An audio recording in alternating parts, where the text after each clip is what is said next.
Good morning, children. Alright, today we are going to study chapter number 6, all about Punjab and Haryana. So, we are going to talk about some interesting facts about Punjab and Haryana. They are the most powerful, one of the most uh, powerful states of India, and both two states are sharing the same capital. Okay, Chandigarh. So there are such more interesting facts about the two states. Let's us learn more about it. First one, the Punjab is also referred as the land of five rivers. As you know that there are five rivers. All the five rivers are Ravi, Chenab, Jhelum, Satluj and Sindhu. These are the five rivers. So the word Punjab is derived from the Persian word Punj, and that is five, and आब that is waters, मतलब पांच नदियों का संगम. ये जो Persian language में ही इसका नाम पंजाब रखा गया है. मतलब पंजाब नाम जो था वो इसका पुराना नाम नहीं है. ये इसको वहाँ पर जो पर्शियन हमारी कंट्री में आए उन्होंने इस जगह का नाम पंजाब दिया. नेक्स्ट है, these denotes the five rivers Sutlej, बीज, रावी, चनाब एंड झेलम. ये पांच नदियाँ ये हैं. And then the Greeks refer to Punjab as pentapotamia as the island delta of five converging rivers. उन्होंने पंजाब का नाम, ग्रीक्स ने पंजाब को पेंटापोटामिया का नाम दिया, जिसका मतलब होता है island delta of five converging rivers. The holiest of the Sikh shrines, Har Mandir Sahib Golden Temple is in Amritsar Punjab. Of the five Takht of Sikhism, 3 are in Punjab, Shri Akal Takht Sahib, Damdama Sahib and Anandpur Sahib. Amritsar in India attracts more tourist than visitors to the Taj. Mahal Amritsar जो है India में, वो ताजमहल के visitors से भी ज़्यादा visitors Amritsar के मंदिर को देखने के लिए होते हैं. इट मीन्स गुरुद्वारे को देखने के लिए आते हैं. Punjab is called the greenery of India. इसे यहाँ का गोदाम भी कहा जाता है. And bread basket of India भी कहते हैं, क्योंकि भारत में सबसे ज़्यादा अगर गेहूँ में कहीं उत्पादन होता है तो वो है पंजाब. पूरी दुनिया को पंजाब से गेहूँ एक्सपोर्ट किया जाता है. भारत में सबसे ज़्यादा गेहूँ का उत्पादन पंजाब करता है. Milk processing plant at Moga Amritsar is the largest in Punjab with processing capacity of 4,35,000 litres. And डेरा बजाए Ludhiana is called the Manchester of India.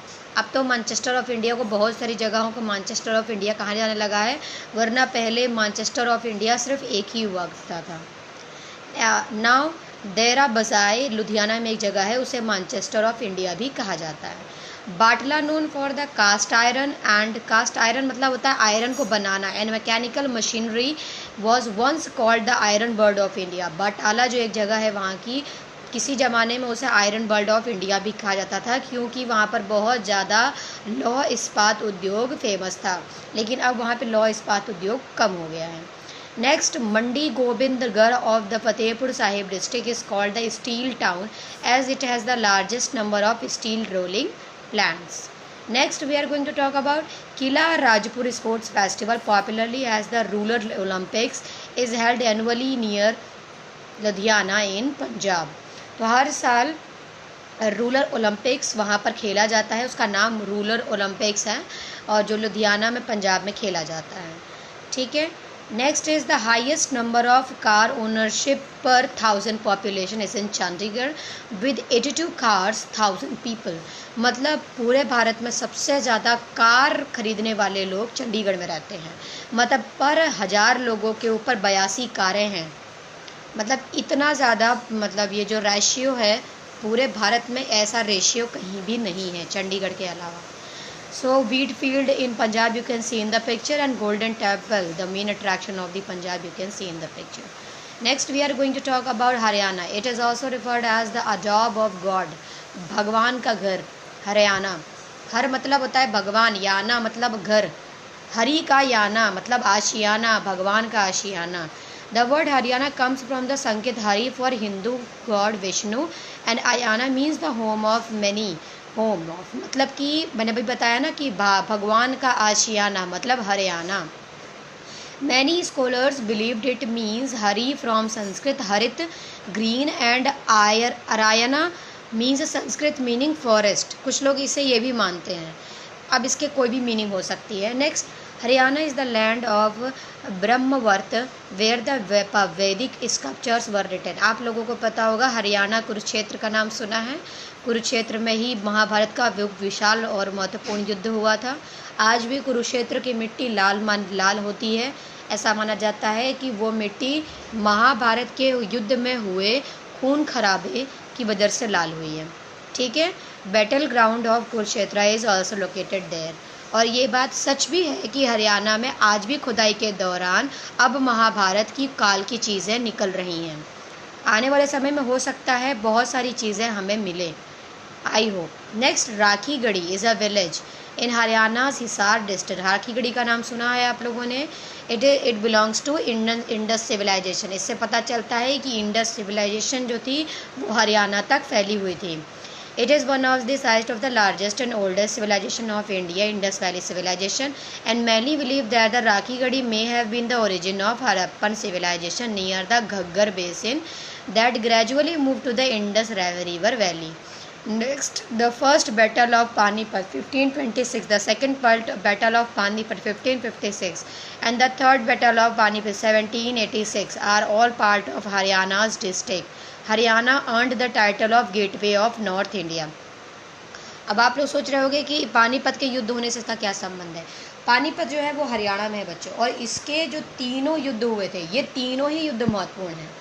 पहला पानीपत का युद्ध जो हुआ था वो 1526 में हुआ था। 1500 पहले जब पहला युद्ध जो हुआ था वो भी हमारे लिए इम्पोर्टेंट है, क्योंकि 1526 में ही पानीपत के प्रथम युद्ध में ही बाबर हमारे भारत में आया। तो मुग़ल काल का जो मेन स्टार्टिंग माना जाता है वो 1526 से माना जाता है। दूसरा है आपका सेकंड बैटल ऑफ पानीपत। इसमें आपके मराठों की इसमें थोड़ा सा कंफ्यूजन है बच्चों। कई लोग कहते हैं मराठा जीते थे, कई लोग बोलते हैं कि एक मुस्लिम शासक था भारत में आया था, उसका मराठों के साथ युद्ध हुआ था जिसमें तानाजी ने युद्ध किया था। आप लोगों को नाम शायद पता होगा, Alauddin Khilji.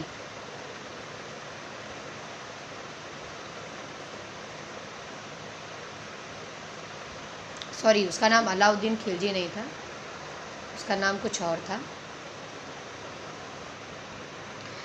Sorry class, I have taught you something wrong.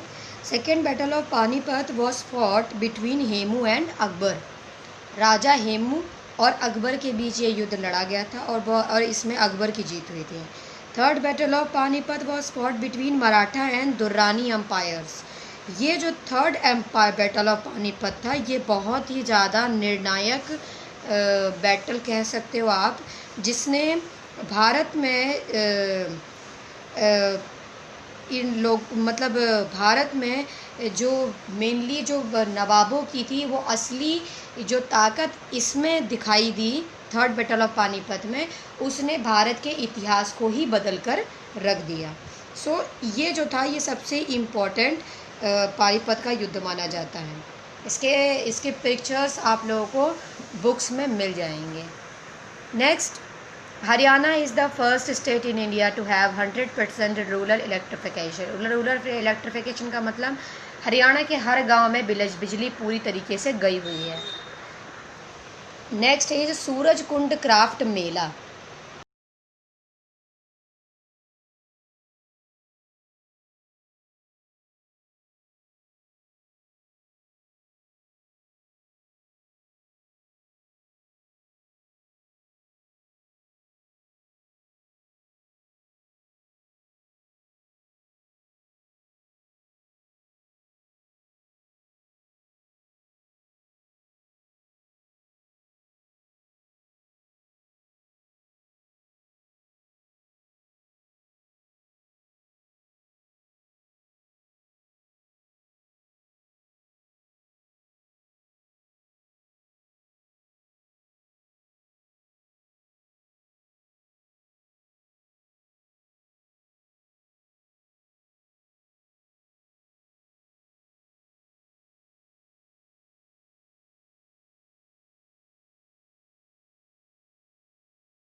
Surajkund Craft Mela is internationally famous and is held from 1 to 15 of February every year. Next is Haryana is the largest exporter of basmati rice, largest manufacturer of passenger cars, motorcycles, bicycles, refrigerators, scientific instruments and tractors. The state has local offices of more than 300 Fortune 500 companies.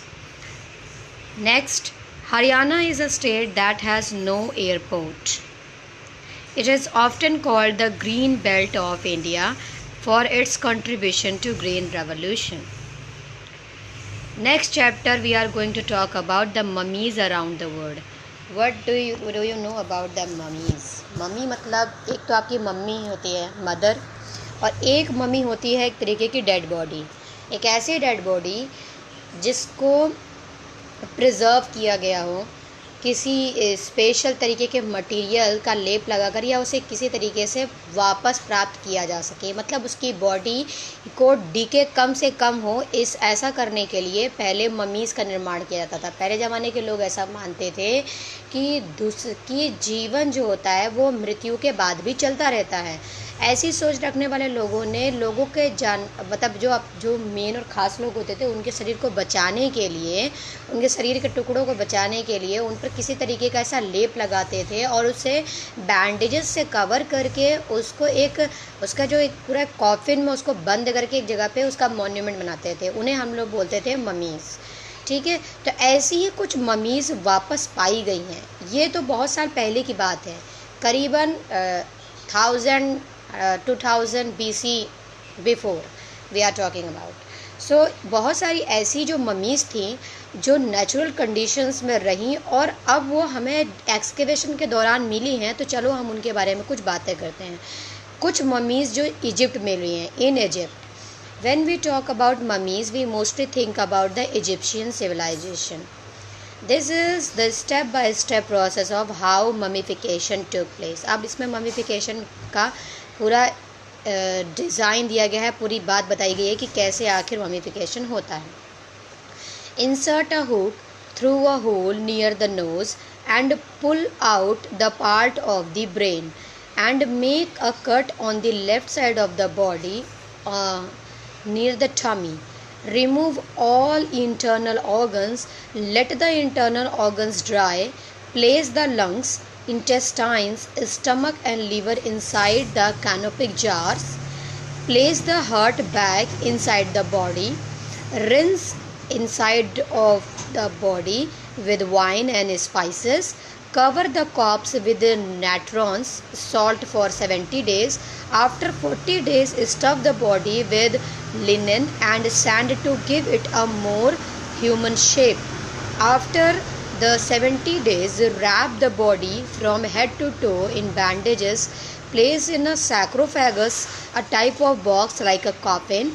If the person had been a pharaoh it means king, he would be placed inside his special burial chamber with lots of treasure. तो ये था, मैं इसको हिंदी में नहीं बता सकती बच्चों क्योंकि ये बहुत ही ज़्यादा डेंजरस है, I can't talk like this. Okay, next is चाइल जिसको हम हिंदी में चिली बोलते हैं। चिली एक कंट्री है साउथ अमेरिका की। तो वहाँ पे जो मम्मी पाई गई थी वो किस तरीके से पाई गई, वो किस तरह से बनाई गई थी, उसके बारे में जो रिसर्च हुई है, चलो हम उसके बारे में बात करते हैं। The first mummy to be wrapped up comes from the Chinchorro culture of South America in the area of southern Peru and northern Chile.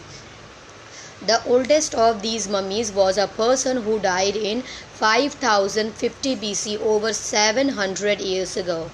These Chinchorro mummies are 2000 years old, older than the mummies in ancient Egypt. मतलब Egyptian civilisation में mummy जो थी उससे पहले ही इस जगह पर mummy's बनाई जाती थी।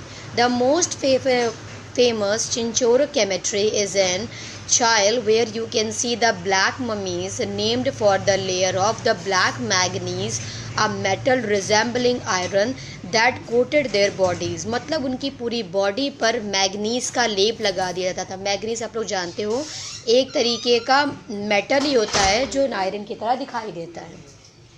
नेक्स्ट आपका ये आप लोग पिक्चर जो देख रहे हो, ये ब्लैक मम्मीज़ ऐसी ही होती हैं। इनके पूरे चेहरे पर मेटल का लेप लगाया गया था गला कर। Then to create a black mummy, Chinchorro morticians cut off the body head, arms and legs, scooped out the organs and flesh, and often emptied the brain through a hole in the skull. The skin was peeled away from the body and reattached later, like taking off and putting on a sock. Morticians completed the process by shoving hot coals into the trunk cavity to dry the cadaver. Afterward, morticians rebuilt the body with sticks and animal hair and covered it in the white ash. Ash, rakh. As a final touch, mortician attached a crop of short black hair to the scalp and painted the corpse black with manganese. तो आपने process आप लोग समझ गए होंगे कितनी dangerous process है। आज के ज़माने में जिस तरीके से पोस्टमार्टम होता था उसी तरीके से समझ लो पूरा पोस्टमार्टम करके बॉडी में सारी चीज़ें जल लगा वगा के जोड़ वोड़ के उसके बाद उसके ऊपर मैग्नीज की परत लगा देते थे। आगे आप लोग समझ लोगे। Next, in Papua New Guinea. Papua New Guinea भी एक जगह है बच्चों। Some villages in Papua New Guinea still mummify their ancestors today. After dead bodies are placed in a hut, smoked until the skin and internal organs are desiccated. Then they are covered in red clay, which helps maintain their structural integrity, and placed in a jungle shrine. ये आप लोग जो picture देख रहे हो ये वहाँ के लोग इसी तरीके से मम्मीज़ बनाया करते हैं। Bodies are brought down from the shrine for celebration, and loved one visit the mummies to consult with their ancestors. मतलब अपने पूर्वजों के पूजा करने के लिए लोग उस तरीके की बॉडीज़ को शिखरों से उतार कर नीचे लाते हैं सेलिब्रेशंस के दौरान। Next, we are going to talk about the airlines and their logos. Nothing is to be taught in this chapter. You have to just look all the airlines and their logos. Like the first airline is Qatar Airways, Lufthansa Airways, Egypt Airways, Japan Airlines, Sri Lankan Airlines, Emirates Airlines, Air Canada Airlines. You can see the maple leaf is there. Then Hawaiian Airlines, then Thai Airlines, American Airlines, Air India Airlines, Turkish Airlines. Okay, next one, the 9th chapter, we are going to talk about the buildings and structures. Buildings and structure we are going to talk about. These are very important buildings and structure all around the world. Most famous buildings and structures, those who are most famous all over the world. The first we are going to talk about the Adam's Bridge. Do you know who was Adam? Adam ये लोग मानते हैं कि Christian mythology के according जो पहला आदमी था उसका नाम एडम था और उसकी बीवी का नाम ईव था। तो ये जो ब्रिज है the bridge of sand and the rock between India and Sri Lanka, तो इंडिया और श्रीलंका के बीच में ये जो आप ब्रिज देखते हो ना, जिसको हम लोग जिसका नाम अब हमने राम सेतु रख दिया है, इसका नाम अंग्रेज़ों ने एडम्स ब्रिज रखा था। अब चूँकि हमारी सरकार ने उसका नाम राम सेतु रख दिया है। एडम्स ब्रिज जो है वो हमारी संस्कृति को नहीं बताता, इसलिए सरकार ने इसका नाम बदलकर राम सेतु रख दिया और एक्चुअली ये राम सेतु है भी। So next is a shell like structure in Sydney Australia which is built along a river. ये शेल की तरह का एक स्ट्रक्चर है जो कि एक रिवर के बगल में बनाया गया था। इसका नाम है सिडनी ओपेरा हाउस। ये जो सिडनी ओपेरा हाउस है ये मैं आप लोगों को पिक्चर में दिखा दे रही हूँ। You can see in the picture in your book also. This is Sydney Opera House and it is alongside the river bank alongside. So it is shell-like structure in Sydney of Australia. Next, the western wall of Temple of Jerusalem. Jerusalem आप जानते हैं, Jerusalem is the birthplace of Jesus Christ and उसकी जो western wall है, उस temple की जो western wall है उसका नाम है Wailing Wall. Wailing Wall you can ऊपर बर्लिंग वॉल दिख रही होगी आपको, बर्लिंग वॉल के ऊपर जो है ये आपकी वेलिंग वॉल है। वेलिंग मतलब किसी चीज़ दर्द से कराहना। माना जाता है कि जेरूसलम में उन्हें यहीं पर उनको दफना दिया गया था, उसके बाद उनका दोबारा 3 दिन बाद जन्म हो गया था, ऐसी कुछ कहानी है। I am not a lot knowing about it. Next, the wax museum of London. ये बहुत ही फेमस म्यूज़ियम है बच्चों, इसका नाम है मैडन टूज़र्ड। इसका नाम है मैडन टूज़र्ड। ये जो मैडन टूज़र्ड है ये बहुत ही इम्पॉर्टेंट है क्योंकि ये पूरे तरीके से वैक्स से बनाया गया है, पूरा इसका स्ट्रक्चर वैक्स से बनाया गया है। आप इसको वैक्स हाउस भी कह सकते हो। नेक्स्ट, और इस वैक्स म्यूज़ियम की खास बात है कि यहाँ जितनी भी पर्सनालिटीज़ की वैक्स डमीज़ बनाई गई हैं, चाहे उसमें अमिताभ बच्चन का वैक्स डमी है, उसमें जॉनी डेप का वैक्स डमी है, अब बहुत अमेरिका के प्रेसिडेंट्स का वैक्स डमी है, बहुत सारी ऐसी मतलब जितने भी आपके हीरो हीरोइंस जो हाई प्रोफाइल पर्सनालिटीज़ हैं उन सब के आपको वैक्स डमीज़ मिल जाएंगे। नेक्स्ट है आपका the structure built in Athens initially as a place of defence and for administrative work. The name is Acropolis. Acropolis आपको दिख जाएगा इस पिक्चर में, सॉरी, एक्रोपोलिस नाम है इसका। ये बहुत ही पहले एथेंस आप लोग जानते हो, ग्रीक, पुराना ग्रीक जो था, जिसे जो क्रिश्चियनिटी के उद्भव के दौरान समाप्त हो गया। क्रिश्चियनिटी जब पैदा हो रही थी, मतलब जब उसका उद्भव हो रहा था, it was the beginning of the Christianity, so they have devastated the oldest culture of Greek and Athens was the oldest pure city of the Greek culture. So Athens को पूरी तरीके से बर्बाद कर दिया गया। ये जो एक्रोपोलिस आप देख रहे हो, ये एथेंस में ये एक तरीके का राजा का महल माना जाता था। यहाँ पर उनकी, जैसे आज हमारे यहाँ लोकसभा और विधानसभा होती है, तो वहाँ पर ये लोकसभा विधानसभा ये सारी चीज़ें एक्रोपोलिस में ही हुआ करती थी। आज भी ये ये बिल्डिंग आज भी बची हुई है।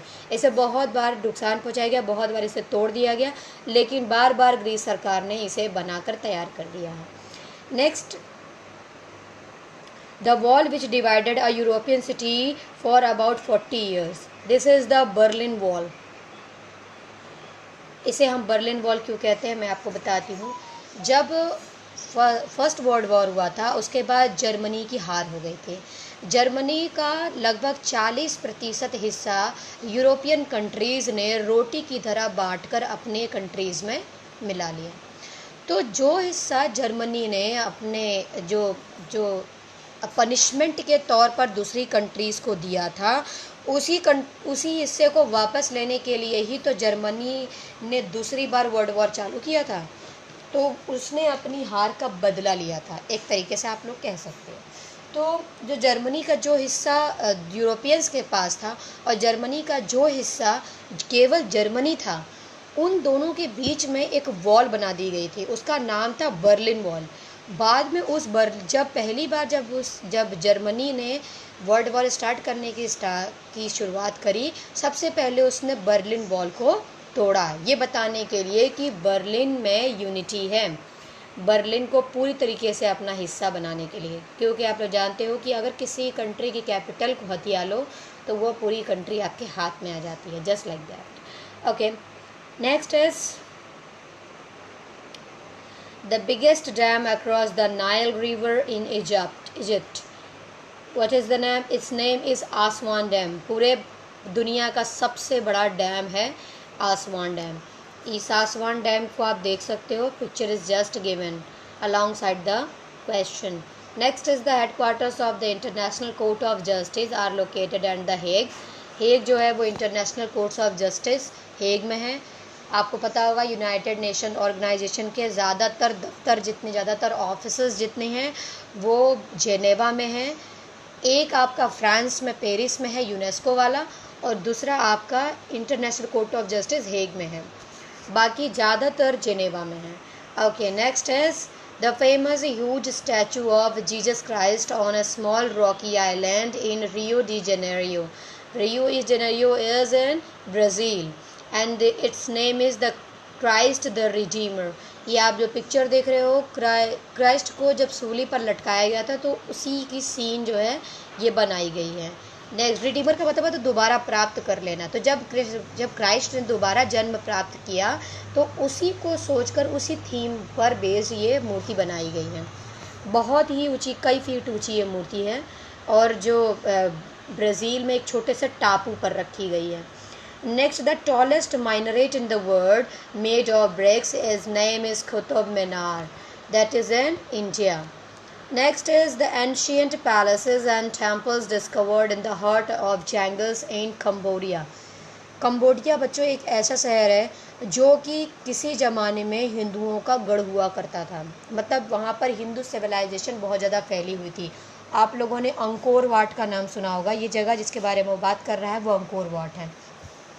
अंकोर वाट में आज भी ऐसे बहुत सारे टेम्पल्स हैं जहाँ पर आज भी हिंदुओं के बहुत सारे देवी देवताओं के पिक्चर्स मिलेगी। माना जाता है कि अशोक के काल में वहाँ पर बहुत ज़्यादा हिंदू धर्म का प्रचार हुआ था और इसकी वजह से वहाँ पर राजा रानियाँ ये सब राज्य किया करते थे। कई सालों तक वहाँ पर हिंदू राजा और रानियों ने राज किया कंबोडिया पर। लेकिन 1861 के बाद जब उसकी खोज दूसरे कंट्रीज़ में यूरोपियंस को हुई तो यूरोपियंस ने कंबोडिया को पूरी तरीके से ध्वस्त कर दिया। Next, the most sacred place for the Muslim in Mecca. Mecca के बारे में आप लोग जानते होंगे। मक्का और मदीना दो ऐसी जगह हैं जहाँ पर पैगंबर मोहम्मद जी का जन्म माना जाता है और पैगंबर मोहम्मद जी जहाँ पर पैदा हुए थे उसी जगह को एक पवित्र स्थान मानते हुए वहाँ पर एक मस्जिद का निर्माण किया गया है जो कि एक स्क्वायर है। उस स्क्वायर का नाम है काबा। वहाँ पर कई लाखों मुसलमान हर साल वहाँ पर अपना पिलग्रिमेज करने जाते हैं या हज करने जाते हैं। Next we are going to talk about chapter number 10, that is flower festival of the world. Flower festivals are the ways to display the colors and beauty of the flowers through shows, garden and park fairs, parades, music and festivities. So let's learn about these famous and colorful flower festival of the world. First is Bloemencorso Zundert, the Netherlands. Netherlands में ये flower festival होता है। जिंडर्ट्स hold the largest parade of the flowers. यहाँ पर parades organise करी जाती हैं। पूरी दुनिया के लोग यहाँ पर हिस्सा लेने आते हैं। जितने भी आपके फ्लोरी कल्चर से लोग बिलोंग करते हैं वो अपने यहाँ के सबसे बेस्ट फ्लावर्स को यहाँ लेकर आते हैं और उनकी परेड करवाते हैं। बहुत सारे ऐसे फ्लोरी कल्चर में जो भी लोग जो हॉर्टिकल्चर करते हैं वो लोग फ्लावर्स में बहुत सारे रिसर्चेस करते हैं। बहुत बड़े बड़े फ्लावर्स, बहुत स्मॉल फ्लावर्स, डिफरेंट कलर्स के फ्लावर्स, वहाँ पर परेडें होती हैं और लोग उस परेड को देखने के लिए पूरी दुनिया भर से इकट्ठा होते हैं। नेक्स्ट है आपका फ्लावर कारपेट, ब्रुसेल्स, बेल्जियम। यहाँ पर फ्लावर्स को बिछाकर कारपेट्स बनाई जाती हैं। This special event is organised once in every 2 years. During the event, a long flower carpet is stretched out on the main square in front of the Brussels City Hall, that is in Belgium. Next is Batalla de Flores. Flores जो है ये आपकी Spanish language में flowers को Flores कहा जाता है। Flores Batalla de Flores, Valencia, Spain. The festival is celebrated in Spain to mark the end of the long Feria de Julio month. Feria de Julio एक मंथ होता है वहाँ पर, कहते हैं ये बहुत ही बुरा मंथ होता है। इसके समाप्ति के दौरान इस फेस्टिवल का वो किया जाता है। मतलब एक कह सकते हो कि बुरे वक्त को ख़त्म करके नई आशा के साथ नए वर्ष को चालू करने पर इस फेस्टिवल को मनाया जाता है। After the floats make a couple of rounds, the battle breaks out, people watching along with the float members through flowers at each other and enjoy. Next is Battaglia di Fiori, Ventimiglia, Italy. This battle of flowers happens every second year in Ventimiglia. The floats roam around the town for 2 days. जैसे मैंने भी बताया ना, पहला floats जैसे ऊपर वाले में था स्पेन वाले में, वैसे ही इटली में भी फ्लोट्स को एक जगह से दूसरी जगह ले जाया जाता है And the first day happens as the night parade with food, dancing and music, and on the second day the communities along with the bands and dances come out on the street and then everybody starts showering the flowers on one another. मतलब दूसरों पर फूल फेंकने का एक छोटा सा रिवाज ये लोग फॉलो करते हैं. नेक्स्ट है आपका चियांग माई फ्लावर फेस्टिवल. नाम से ही पता चल रहा है कि ये थाईलैंड का होगा. सो चियांग माई इस जगह का नाम चियांग माई है, उसी के नाम पे इस फ्लावर फेस्टिवल का नाम रखा गया है. This flower festival is organized on the first weekend of February. This festival is mainly held in the community garden of Suan Buag Had on the southwestern corner of the moat, where dancers in traditional shining costume performs Thai dances and the people taking part in the flower parade hand out the roses to spectators. आप लोग को पता होगा ये बहुत ही famous मतलब और चीज़ों के तो बारे में और फ्लावर फेस्टिवल्स के बारे में तो मैं नहीं जानती हूँ ज़्यादा, लेकिन इस फ्लावर फेस्टिवल के बारे में ज़्यादा जानती हूँ. ये वहाँ का ट्रेडिशनल फ्लावर फेस्टिवल है जो कि हर साल मनाया जाता है और ये बसंत के महीने के बाद ही मनाया जाता है.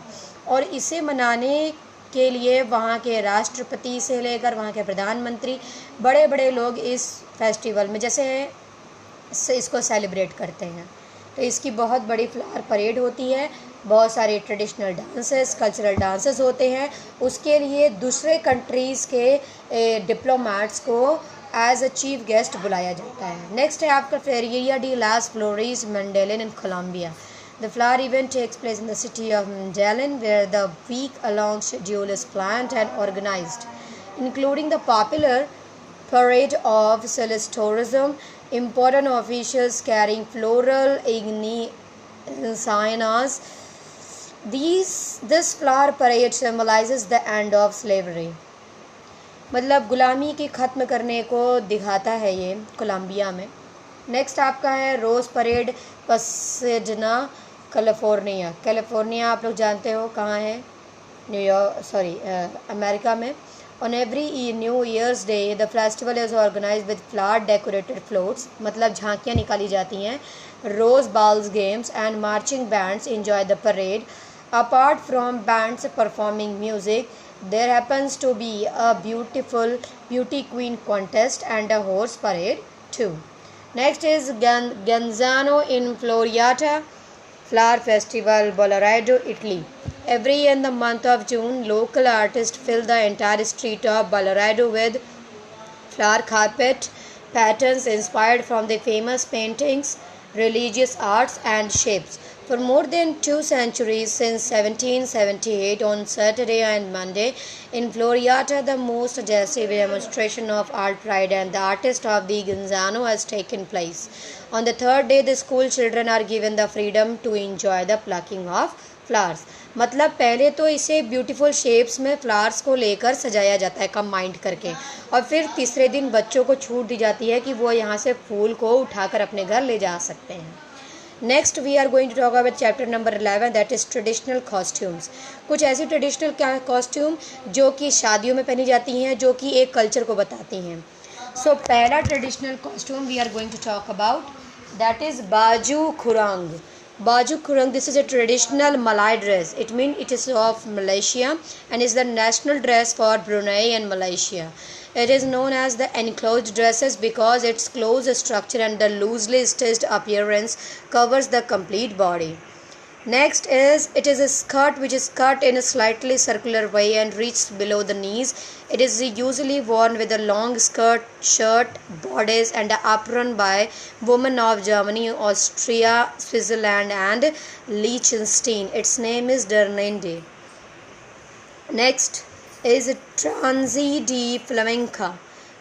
It is worn by the flamenco dancers. Flamenco एक डांस होता है, आप लोगों ने देखा होगा, in Spain during the dances performance and shows, and it is a long dress that reaches the ankle and it is adorned with the ruffles in both the skirts and the sleeves.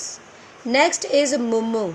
It is considered to be the formal clothing as it's worn during the occasional parties, festivals and weddings in Hawaii. Hawaii, it is a small island alongside China. Next, this dress originally belongs to Japan and it's worn by the Japanese during the cultural event and on the weddings. It is long T-shaped dress which covers the complete body and has a wide and long sleeves on the both sides. Its name is kimono. I think you must have been heard about this dress. Next is Audi. Ao Dai. Its name is Ao Dai, sorry.